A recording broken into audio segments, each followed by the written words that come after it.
Hi everybody. So my friend Ted and I are continuing to work on the left wing ribs. I am straightening the flanges and fluting. He is deburring.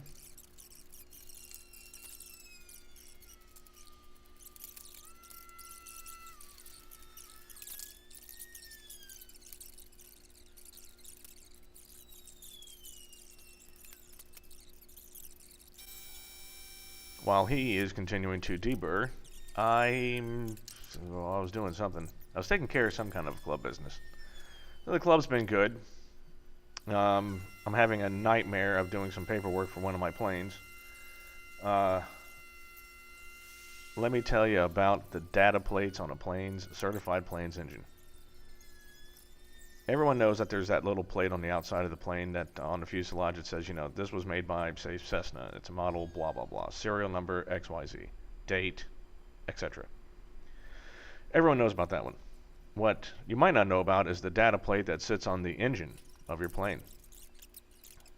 Yeah, so there's a data plate on the side of your plane, and it's either going to be by Lycoming or it's going to be by Continental, and it's going to have the serial number of the engine, etc.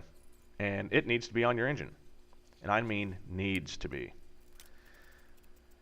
We found out that one of our data plates on one of our planes, the data plate on the engine was missing. Could have fallen off. You know, it's only attached by 4 rivets.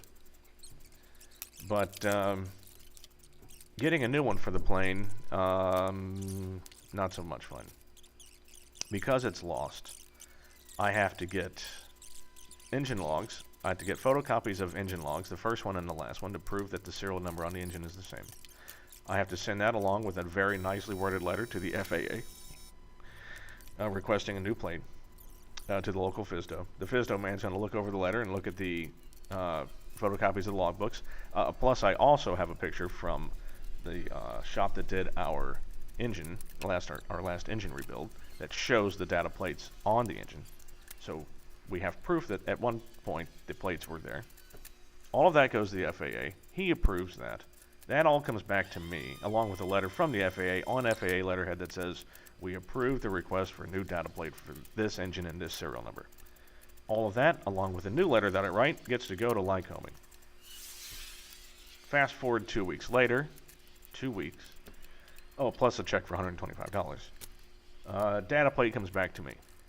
That data plate will be installed by our A&P onto the side of the engine. High-resolution photographs will be taken of that plate on the engine and will be sent back to Lycoming as proof. Only then can the plane be flown away from where it is now, which is not at our home base. It was getting a 100-hour inspection at one of our favorited shops, and they called and said, oh yeah, you don't have a data plate. I'm like, what? I'm like, well, can you release me the plane? We can take it back. Like, no, you don't understand. That plane can't go anywhere. It is locked. So I've been taking care of that for the last 3 days. Meanwhile, in this video, as you can see, we're just, my friend Ted is still deburring, and I've moved on to dimpling. You only dimple the bottom of the ribs, and the plans are very specific on that. You only dimple the bottom of the ribs. The top of the ribs will be dimpled later. Anyway. So we will continue with this fun in the next video.